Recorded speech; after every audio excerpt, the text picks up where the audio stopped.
Previously on Barden Company. I lost 2 episodes, but those episodes got deleted. Things keep crapping out. I was hosting a Slytherin party and thought it was a great time to record a request for one of the lovelies out there. 5 pints to Gryffindor! So I had a lot of work ahead of me because I realized the menus out there for Hogwarts and Harry Potter style parties kind of suck. They're all sweets, desserts, chocolate frogs, and other crap like that. So if you guys want the whole menu of what we had, just let me know. We're all pretty proud of the Nerdy Potter potluck. Okay, Jolly Rancher shots. This is really easy. I love these pre-sorted bags. It makes the misuse of this childhood treat way easier with alcohol. Look how many we've got here. We got a big chunko bag of blue raspberry, big cherry bag, monster bag of unloved medicinal grape, and I guess we got some green apple here. And the best flavor of them all, watermelon. They really cheap out on the watermelon. By the way, it takes forever to unwrap 100 of these.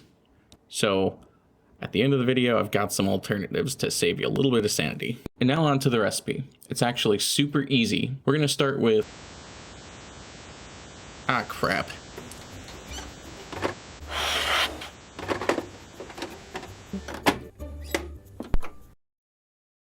Huh, who let you in here?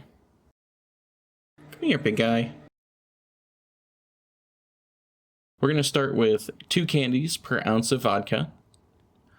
And that's it. I did about 20 of these with 10 ounces of vodka each. Just let it sit and you're done. That is really all there is to it, so don't make it rocket science. So remember, this is now 30% liqueur, so it's still strong as shit, and you still need to mix it with soda if you don't want to regret everything tomorrow. Although the watermelon is worth it. For those of you who don't have time to spare, just find an alternative. Like, there might be some on the market if you look around. Just a hunch. You can serve it before they're fully dissolved because they'll just stick to the bottom, so you don't have to worry about it. If there are a bunch and you want them dissolved, just add more vodka. Again, guys, really easy recipe. Let me know if you want the Harry Potter party menu. It's got non-alcoholic options as well, because I did have some DDs and people who didn't want to drink, so respect to them. And we'll see you in the next episode. Bye-bye!